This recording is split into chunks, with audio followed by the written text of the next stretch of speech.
dalam sejarah. Sejarah yang dimulai jauh sebelum kalian hadir. Jauh sebelum kota-kota ini megah berdiri.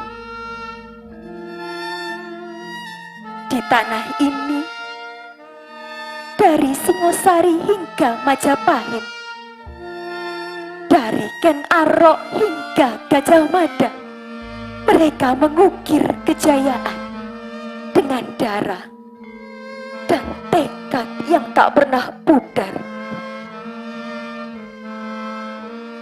Seperti roda yang terus berputar, zaman berubah.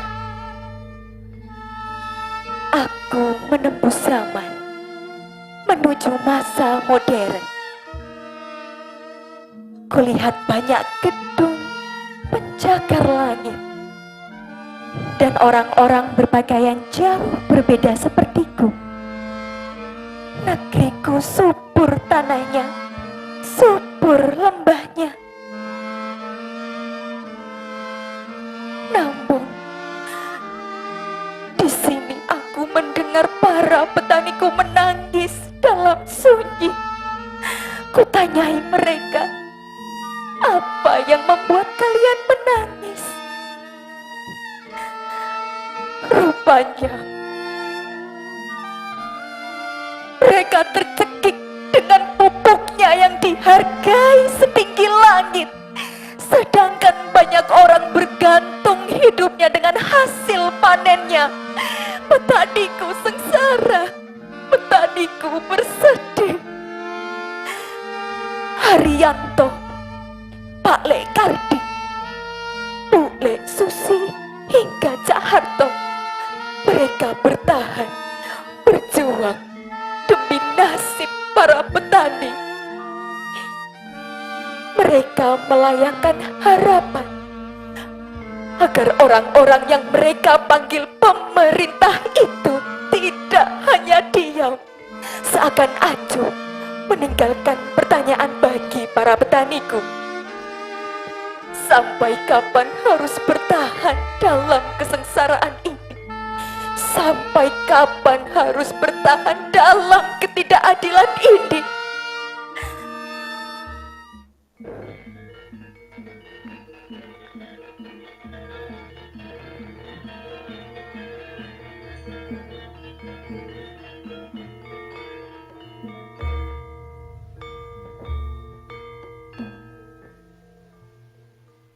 Surabaya, tanah yang bergetar oleh jeritan merdeka, tanah yang memeluk setiap jiwa yang bangkit melawan penindasan. Inilah kota yang tak pernah tunduk, dan inilah kota yang di setiap jalanannya bersembayam kenangan. Bahkan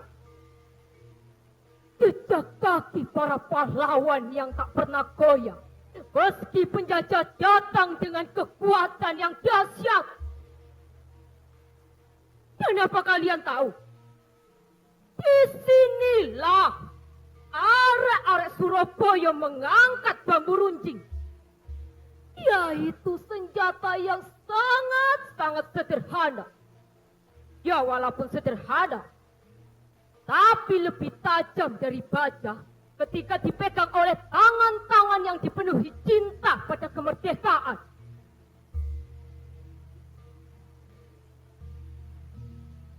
Sepuluh November 1945.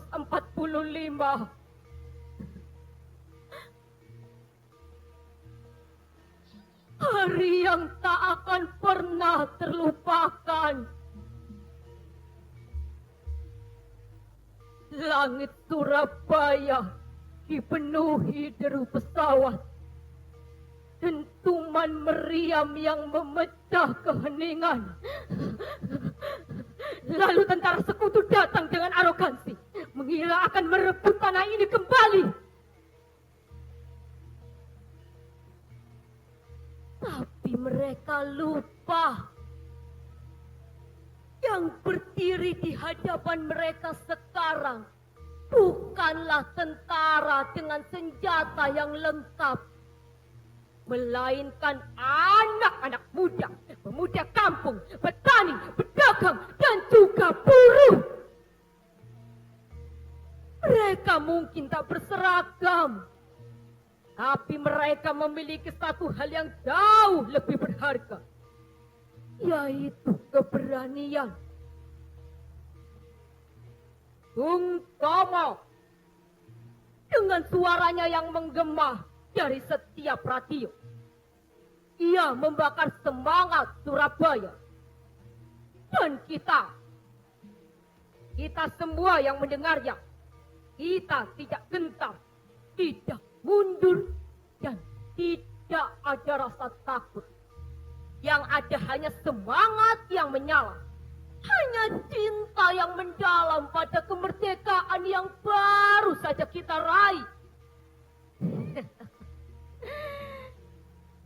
Mereka semua datang dengan tank, senapan, bahkan pesawat. Tapi kita hanya punya bambu runcing. Ya, benar, hanya bambu runcing. Tapi di tangan arek-arek Surabaya, bambu runcing menjadi lebih kuat daripada baja. Karena di balik senjata yang sederhana itu, ada jiwa-jiwa yang tak gentar menghadapi maut. Setiap langkah mereka, setiap tetes darah yang mereka curahkan adalah pengorbanan untuk satu kata yang suci: merdeka! Lihatlah kini, Tugu Pahlawan berdiri tegak di tengah kota. Bukan hanya sekedar monumen, tetapi sebagai simbol dari keberanian yang tak tergoyahkan. Dari jiwa-jiwa yang rela berjuang hingga titik darah penghabisan. Tugu bukan hanya untuk dikenang. Ia adalah saksi bahwa kita tak pernah menyerah. Bahwa Surabaya adalah tanah yang dijaga oleh keberanian. Dan kalian semua harus tahu, mereka bertempur di gang-gang yang sempit, di setiap sudut kota, dan hanya menggunakan senjata yang seadanya. Bahkan mereka juga tahu kalau kematian mengintai mereka setiap saat. Tapi tak ada yang menyerah, tak ada yang mundur. Ini semangat mereka tetap hidup. Meski tubuh mereka terbaring di tanah ini, semangat itu akan terus menyala dalam setiap jiwa yang berdiri di sini. Di bawah langit yang merdeka dan di atas tanah yang bebas. Arek-arek Surabaya bukan hanya mempertahankan kota ini, melainkan mereka juga harus mempertahankan kehormatan bangsa kita. Dan tugas kita adalah menjaga api itu tetap menyala. Seperti matahari yang tak pernah berhenti terbit. Sebuah koran bukan sekedar koran, tetapi menjadi nafas perjuangan arek-arek Surabaya. Setiap lembar yang dicetak adalah bukti bahwa kita tidak pernah menyerah, bahwa perjuangan masih panjang. Setiap berita yang tercetak adalah jendela bagi masyarakat untuk melihat dunia, untuk menemukan kebenaran di balik sebuah berita, dan untuk merasakan bahwa mereka tidak sendirian tengah arus informasi. Seperti matahari yang tak pernah lelah terbit, harian Surya tetap hadir, tak berhenti memberikan kebenaran bagi mereka yang mencarinya. Dan selama masih ada kabar yang perlu disampaikan, selama masih ada kebenaran yang harus diungkap, harian Surya kita semua terus menulis, menorehkan sejarah baru. Hidup Aryan Surya!